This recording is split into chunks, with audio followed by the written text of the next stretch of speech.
Hello guys आज मु आपण मान सहित सेयार करी पियाज सागर रेसिपी। पियाज सागर रांधिबा पई प्रथमे सरसो तेल नेबे।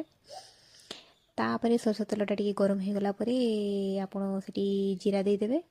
जीरा जेते को फुटी जिवो तापरे आपण सेठी लंका दे देबे।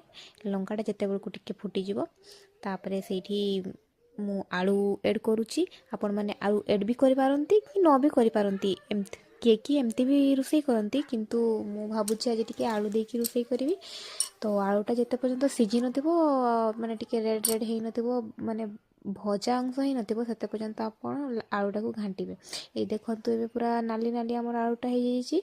तापरे आमे एठी किछि मसला सब ऐड करबा। गुंड मसला धनिया गुंड जीरा गुंड हळदी गुंड लंका गुंड लुण ए सब ऐड करबा। ऐड कर सारी के टिके एबे घांटी देबा। आ मसलाटा जेहेतु गुंड मसला लागी जाउची तापरे आमे से टमाटो ऐड कर देबा। टमाटो ऐड कर सारला परे आमे ताकू हल्का स्लो स्लो माने आंच रे आमे धीरे धीरे ताकू घांटीबा। जेहेतु से ये हो गला माने आलूटा सीझी गले ये हो गला तापरे पियाज साग ऐड करबा। पियाज साग ऐड कर सारी के आमे ताकू आउ थरे घांटी देबा। घांटी देला परे टिके रखी देबा माने पियाज सागटा आलू सहित भल भाबे मिक्स हो जाउ जेमिति हला। मु तो गैस रे रांधे आज मु चुली रे रांधुची। तो कहते चुली रांधबाटा बहुत टेस्टी होता है। देखा जाओ केमती लगुची। तापरे आपन टिके ढांकी की टिके सिझेई देबे सागटा।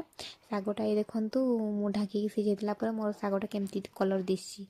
एबे बहुत भल दिसुची मो सागटा। चलीची रांधा चलीची हेनी।